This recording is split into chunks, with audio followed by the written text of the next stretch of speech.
بسم اللہ الرحمن الرحیم الصلاۃ والسلام علیکہ یا سیدی یا رسول اللہ وعلی آلکہ و اصحابکہ یا سیدی یا حبیب اللہ۔ باب قول النبی صلی اللہ علیہ وسلم ما ترکنا فہو صدقۃ وقصۃ ابی بکر و فاطمہ تا۔ یہ ایک نسخے کے اندر یہ باب ہے کہ جو ہم نے چھوڑا وہ صدقہ ہے، اور حضرت ابوبکر صدیق اور حضرت فاطمہ الزہرا صدیقہ رضی اللہ تعالی عنہا کا قصہ۔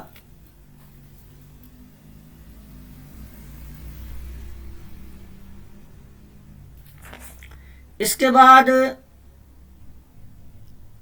یہ جو نسخہ ہے اس میں یہ عبارت ہے باب قول نبی صلی اللہ علیہ وسلم لا نورث ما ترکنا فہو صدقۃ، کہ نہیں ہے کوئی وارث اس کا جو ہم نے چھوڑا پس وہ صدقہ ہے۔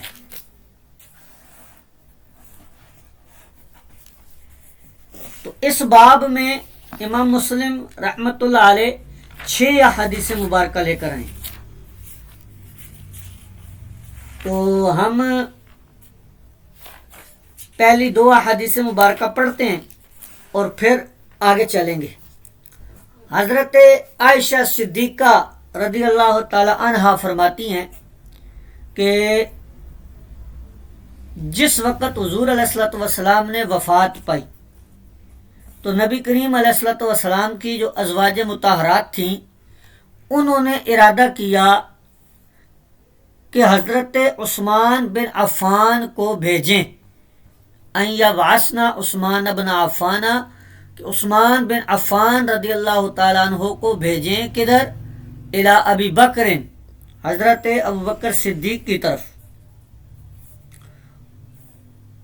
اور ان سے وہ سوال کریں نبی کریم علیہ الصلوۃ والسلام کی میراث کا، یعنی اپنا حصہ جو ہے میراث میں سے طلب کریں۔ تو حضرت عائشہ صدیقہ رضی اللہ تعالی عنہا نے ازواج مطہرات سے فرمایا الیس قد قال رسول اللہ، کیا اللہ کے رسول صلی اللہ علیہ وسلم نے یہ نہیں فرمایا تھا لا نورث ما ترکنا فہو صدقۃ، کہ جو ہم چھوڑ دیں وہ صدقہ ہے، ہمارا کوئی وارث نہیں ہوتا۔ تو یہ حدیث ہے، اسی کے ساتھ اگلی حدیث تفصیلی ہے تھوڑی، ٹھیک ہے جی۔ یہ حضرت عائشہ صدیقہ رضی اللہ تعالیٰ عنہا سے یہ ہے کہ حضور علیہ الصلوۃ والسلام کی صاحبزادی نے حضرت ابوبکر صدیق سے اپنی میراث کے بارے میں پوچھنے کے لیے پیغام بھیجا، جو آپ کو مدینہ اور فدق کے فیع اور خیبر کے خمس میں سے حصہ ملتا تھا۔ تو حضرت ابوبکر صدیق نے ارشاد فرمایا کہ حضور علیہ الصلوۃ والسلام نے فرمایا ہے لا نورث ما ترکنا صدقۃ، کہ ہمارا کوئی وارث نہیں ہے، ہم جو چھوڑ جائیں وہ صدقہ ہوتا ہے۔ انما یأکل آل محمد فی ھذا المال، ہاں البتہ آل محمد صلی اللہ علیہ وسلم وہ کھاتی رہے گی اس مال میں سے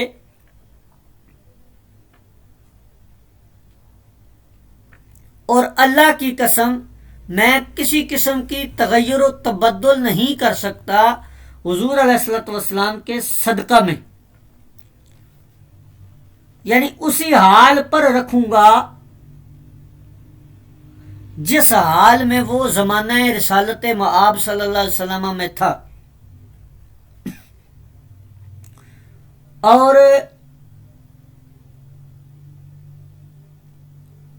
آپ نے کوئی بھی چیز حضرت فاطمہ الزہرا رضی اللہ تعالیٰ عنہا کو دینے سے کیا کر دیا؟ انکار کر دیا۔ فوجدت فاطمۃ علی ابی بکر فی ذالک.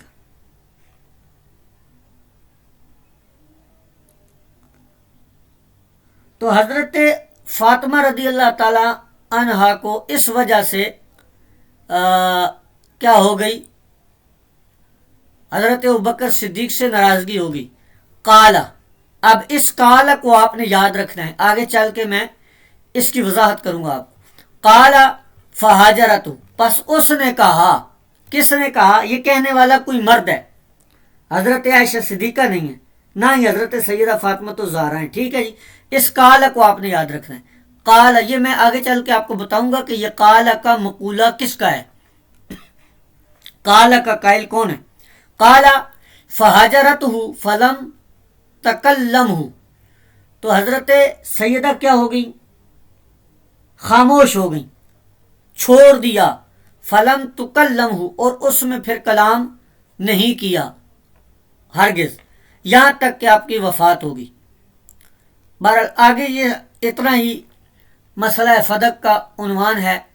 آگے حضرت علی کی بیعت وغیرہ کا ذکر ہے، اس کو آپ دیکھ لیں. میں آپ کو چند چیزیں بیان کروں گا، وہ غور سے سن لیجئے گا.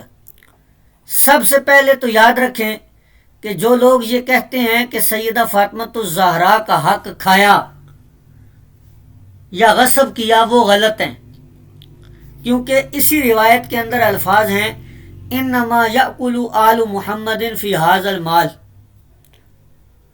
اگر حذف کرتے یا غصب کرتے تو پھر یہ بھی کرتے نا. اور اپنی مجبوری بھی جناب ابوبکر صدیق نے بتا دی کہ وہ اس وجہ سے کہ جس طرح حضور کے زمانے میں تھا میں اسی حالت پہ رکھوں گا. اور جب وہ مطالبہ کرنے والا مطالبہ کر رہا تھا جس کو سیدہ فاطمہ الزہرا نے بھیجا تھا حضرت ابوبکر صدیق کی طرف، اس کو حضرت ابوبکر صدیق نے حضور علیہ الصلوۃ والسلام کا فرمان ارشاد فرمایا تھا. تو ہم اس بات کو مانتے ہی نہیں ہیں کسی صورت بھی کہ نبی کی شہزادی سیدہ فاطمہ الزہرا رضی اللہ تعالیٰ عنہ اپنے والد محترم حضور علیہ الصلوۃ والسلام کا فرمان سن کر سر تسلیم خم کرنے کے بجائے ناراض ہو جائیں. یہ بات ہے ہی نہیں، ماننے والی بات ہی نہیں. عقل ہی تسلیم نہیں کرتی کہ ہمارے جیسے بندے کے آگے کوئی نبی پاک علیہ الصلوۃ والسلام کا فرمان اگر بیان کرے تو ہم سر تسلیم خم کرتے ہیں. تو وہ تو شہزادی تھیں، ان کی تو پرورشی حضور علیہ الصلوۃ والسلام نے کی ہوئی تھی. تو بہرکیف یہ جو فدق کا افسانہ گھڑا جاتا ہے یہ ٹوٹلی غلط ہے. اب یہاں پر ایک بحث چل پڑتی ہے جی. ایک گروہ جو ہے وہ حضرت سیدہ فاطمہ الزہرا کا دفاع کرتے ہوئے جناب صدیق اکبر کو غاصب کہہ دیتا ہے یا ان کو ظالم کہہ دیتا ہے، نعوذ باللہ من ذالک. اور ایک گروہ جو ہے وہ حضرت صدیق اکبر رضی اللہ تعالی عنہ کا دفاع کرتے ہوئے ان کے مقام و مرتبہ کا لحاظ کرتے ہوئے جناب رسالت مآب صلی اللہ علیہ وسلم کی شہزادی سیدہ فاطمہ الزہرا کو خطا پر کہہ دیتا ہے. یہ دونوں ہی گروہ غلط ہیں. صدیق اکبر کو غاصب کہنے والا بھی غلط ہے اور سیدہ فاطمہ الزہرا کو باب فدق کے معاملے میں خطا پر کہنے والا بھی غلط ہے. دراصل یہ معاملہ اس طرح ہے کہ سوال یہ ہے کہ یہ جو حدیث جناب صدیق اکبر نے سنائی لا نورث ما ترکنا صدقۃ، کیا یہ سیدہ فاطمہ الزہرا کو معلوم نہیں تھی؟ اگر آپ کہیں کہ معلوم نہیں تھی تو پھر تو سوال آئے گا حضور علیہ الصلوۃ والسلام کی ذات پر کہ بھائی یہ تو ایک بنیادی مسئلہ تھا وراثت کا جو حضور علیہ الصلوۃ والسلام اپنے اہل خانہ کو ہی نہیں بتا کر گئے. تو ہم اس بات کو تسلیم نہیں کرتے کہ حضرت فاطمہ الزہرا رضی اللہ تعالیٰ عنہ کو یہ روایت جو ہے معلوم نہیں تھی، بلکہ ہم یہ کہتے ہیں کہ ان کو روایت معلوم تھی. روایت جناب صدیق اکبر کو بھی معلوم تھی، سیدہ فاطمہ الزہرا کو بھی معلوم تھی. پھر سوال پیدا ہوا کہ اگر دونوں کو روایت معلوم تھی تو پھر سیدہ فاطمہ الزہرا رضی اللہ تعالی عنہا نے مطالبہ کیوں کیا؟ اس کا جواب سنیے۔ اصل بات یہ تھی کہ جناب ابو بکر صدیق کو بھی معاملے کا پتہ تھا، یہ روایت پتہ تھی کہ انبیاء کی وراثت جو ہوتی ہے وہ صدقہ بنتی ہے، ان کے وارث نہیں لیتے، اور یہ بات جناب سیدہ فاطمہ الزہرا کو بھی معلوم تھی کہ انبیاء کا جو مال متروکہ ہوتا ہے وہ صدقہ ہوتا ہے، وراثت نہیں بنتا، میراث نہیں بنتا۔ دراصل سیدہ فاطمہ الزہرا یہ سمجھانا چاہتی تھیں، یہ مطالبہ کر کے امت مسلمہ کو، کہ ہمیں تو معلوم ہے کہ نبی کی وراثت جو ہے وہ تقسیم نہیں ہوتی، میراث صدقہ ہوتی ہے، صدیق اکبر کو بھی معلوم ہے، لیکن جو قرآن کی آیت ہے وہ تو عموم پر ہے، عام ہے۔ تو آپ نے یہ مطالبہ اس لیے کیا کہ امت مسلمہ کو پتہ چل سکے کہ یہ جو میراث انبیاء ہے یہ وراثت نہیں بنتی۔ تو دراصل یہ معاملہ کچھ اس طرح تھا کہ سیدہ نے جانا تھا، انہوں نے جناب صدیق اکبر کے سامنے جا کر مطالبہ رکھنا تھا، حالانکہ ان کو پتہ تھا کہ مجھے ملنا کچھ نہیں ہے، کیونکہ ان کو روایت کا پتہ تھا، لیکن وہ یہ چاہتی تھیں کہ میں جاؤں، جا کر صدیق اکبر، کیونکہ ازواج مطہرات کو تو یہ دیکھیں نا، ازواج مطہرات کو تو سیدہ عائشہ صدیقہ نے روک دیا تھا، ازواج مطہرات نے تو کسی کو نہیں بھیجا، لیکن اب معاملہ تو قرآن کی آیت کا تھا کہ وہ عموم پر ہے یا اس میں انبیاء شامل ہیں یا نہیں، انبیاء کی وراثت، اس کو حل کرنا تھا، امت کے سامنے مسئلہ لانا تھا۔ اب سیدہ وہاں گئیں یا کسی کو بھیجا، جو بھی صورت ہو، وہاں جا کر صدیق اکبر سے مطالبہ کیا۔ حضرت صدیق اکبر رضی اللہ تعالی عنہ نے کیا کیا؟ آگے سے یہ حدیث سنائی۔ اب یہ حدیث تو جناب سیدہ فاطمہ الزہرا کو بھی پتہ تھی، اب یہاں پر حضرت سیدہ فاطمہ الزہرا حدیث پاک سن کر چپ ہو گئیں، خاموش ہو گئی۔ اب یہ جو خاموشی تھی اس کو ہمارے ائمہ یہ کہتے ہیں کہ سیدہ نے جناب صدیق اکبر سے یہ روایت سن کر سر تسلیم خم فرمایا اور خاموش ہو گئی، جبکہ مخالف یہ کہتا ہے کہ نہیں، آپ کی خاموشی ناراضگی پر محمول ہے۔ ہم یہ کہتے ہیں کہ یہ ناراضگی پر محمول نہیں ہے۔ یہاں پر دیکھیں، یہ میری اپنی تحریر ہے، مسئلہ فدق میں سیدہ کی ناراضگی پر تحقیق مع سوالات قاہرہ بر روافظ۔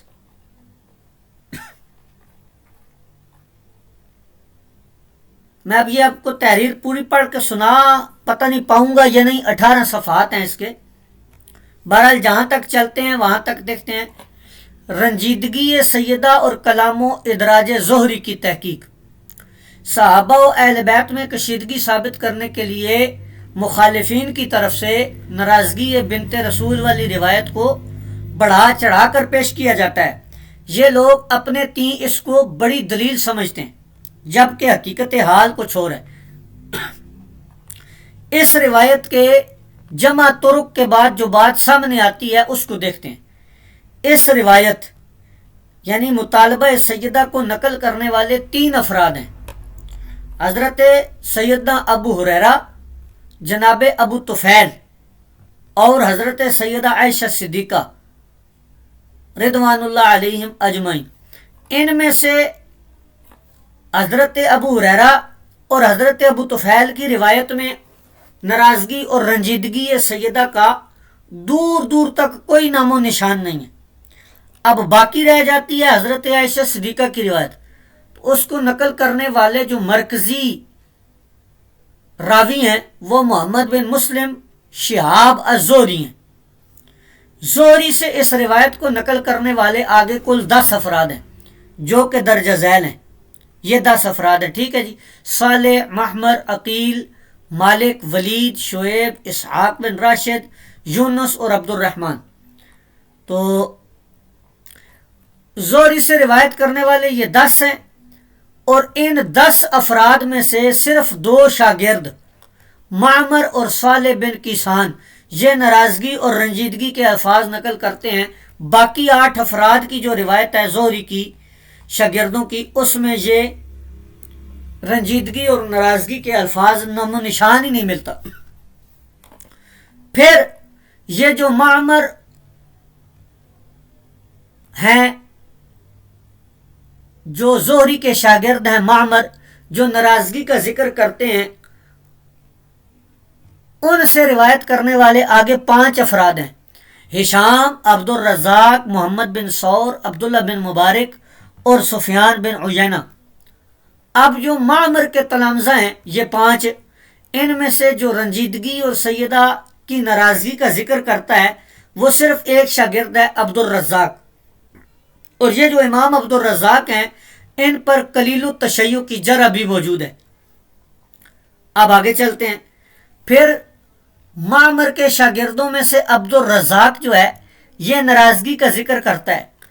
اس کے آگے 10 افراد ہیں جو روایت کرتے ہیں، اس کے عبد الرزاق کے آگے 10 شاگرد ہیں جو اس روایت کو نقل کرتے ہیں، اور ان 10 میں سے صرف ایک شاگرد ہے احمد بن منصور رمادی، یہ غضبناک ہونے کا یا آپ کی سیدہ کی ناراضگی کا ذکر کرتا ہے۔ اچھا، اب یہ جو ایک شاگرد ہے 10 میں سے جو ناراضگی کا ذکر کرتا ہے، اس کا سٹیٹس چیک کر لیں۔ میزان الاعتدال میں آتا ہے احمد بن منصور الرمادی ثقہ ہے، مان لیا، لیکن امام ابو داؤد اس سے روایت نہیں لیتے تھے۔ وجہ پوچھی گئی تو فرمایا یہ رافضیوں کی صحبت میں رہتا ہے۔ اب عبد الرزاق کے 10 شاگردوں میں سے صرف یہی ایک راوی جو رافضیوں کی صحبت میں رہتا تھا وہ سیدہ کی ناراضگی اور رنجیدگی کو بیان کرتا ہے۔ اب آگے پھر اس میں بہت ساری تفصیل ہے، یہ انشاءاللہ میں آپ کو سینڈ کر دوں گا PDF میں، اس کو آپ لوگ دیکھ لیجئے گا، بڑی تفصیل سے میں نے کیا تھا اس پہ کلام۔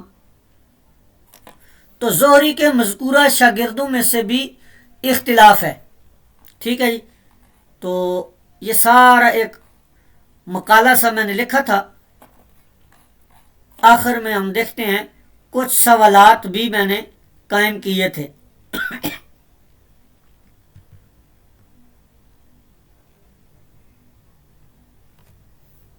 یہاں سے دیکھیے، سیدہ کا مطالبہ کس چیز کے متعلق تھا؟ پہلا سوال تو یہ ہے، میراث کے متعلق تھا یا خاص فدق کے متعلق تھا؟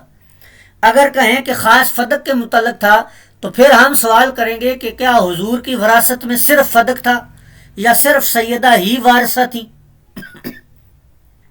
دوسرا سوال، سیدہ فاطمہ الزہرا حضور کے بعد کچھ عرصہ ہی زندہ رہیں، تو آپ نے وفات نبوی کے بعد یہ مطالبہ کب کیا؟ دوسرا سوال۔ تیسرا یہ تھا کہ فدق کی حدود اربعہ کیا ہے، فدق کی شرعی حیثیت کیا ہے اور اس کے مصارف کیا ہیں؟ پانچویں چیز، سیدہ نے مطالبہ کس کے ساتھ جا کر کیا؟ اکیلی تشریف لے گئیں، کسی کے ساتھ تشریف لے گئیں، یا کسی کو اپنا نمائندہ بنا کر بھیجا؟ اس کے بعد جناب سیدہ کا مطالبہ کی نوعیت کیا تھی؟ دعویٰ و تملیک و ہبہ تھا، یا حق میراث کا مطالبہ تھا، یا مطالبہ سہم ذوی القربہ کا تھا؟ اگر دعویٰ تم کہو کہ ہبہ کا تھا تو پھر سوال ہوگا ہبہ کسے کہتے ہیں، ثبوت ہبہ کا طریقہ کیا ہوگا، کیا سیدہ ثبوت ہبہ پر گواہ پیش کر سکی تھی؟ یہ مکمل اس کا جواب دینا ہوگا۔ اور اگر تم کہو کہ مطالبہ وراثت کا تھا تو پھر سوال وہیں آ گیا کہ کیا میراث نبوی میں صرف فدق ہی تھا، کیا سیدہ تنہا ہی وارث نبوی تھی، کیا صدیق اکبر نے مطالبہ میراث پر حدیث نبوی کو دلیل نہیں بنایا تھا جواب میں؟ تو پھر کیا حدیث نبوی سن کر سیدہ نے ابوبکر کی تکذیب کی یا خاموش ہو گئی تھی؟ اگر تو تکذیب کی تم کہو تو پھر ثبوت چاہیے، اگر خاموش ہو گئی تھی تو پھر مدعا ثابت ہو گیا۔ یہ جو تم ناراضگی کی رٹ لگاتے ہو کہ سیدہ ناراض ہو گئی تھیں، اس کی سبب و علت کیا تھی؟ کیا سیدنا صدیق اکبر نے ان کو عزت و افضائی اور القابات سے کلام نہیں فرمایا تھا؟ بالکل ادب سے بات ہوئی تھی. یا صدیق اکبر نے اپنی ساری جائیداد و مال پیشکش کر دی تھی، اس پر ناراض ہو گئی تھی؟ یا حدیث نبوی سنائی، اس پر ناراض ہو گئی تھی؟ یا صدیق اکبر نے سیدہ کے بابا جان حضور علیہ الصلوۃ والسلام کے حکم کی مخالفت سے انکار کر دیا تھا، اس پر ناراض ہو گئی تھی؟ بھئی ناراض ہوئی تھی تو کس بات پر ناراض ہوئی تھی؟ تو بہرکیف یہ سارا ایک میں نے مقالہ تیار کیا تھا، یہ بھی آپ کو انشاءاللہ سینڈ کر دوں گا، اس کو بھی آپ مطالعہ کریں. تو یہ تھا سارا معاملہ فدق کا.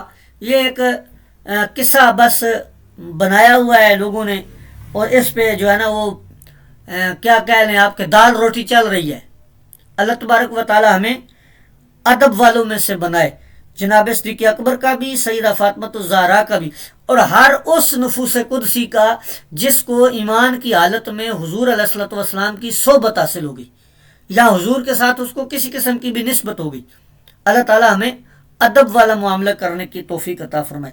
تو مسلم شریف کا سبق آج کا ہم یہیں پر کلوز کرتے ہیں. کل کے اسباق میں انشاءاللہ تعالی ہم کتاب الجہاد کو مکمل کرنے کی کوشش کریں گے.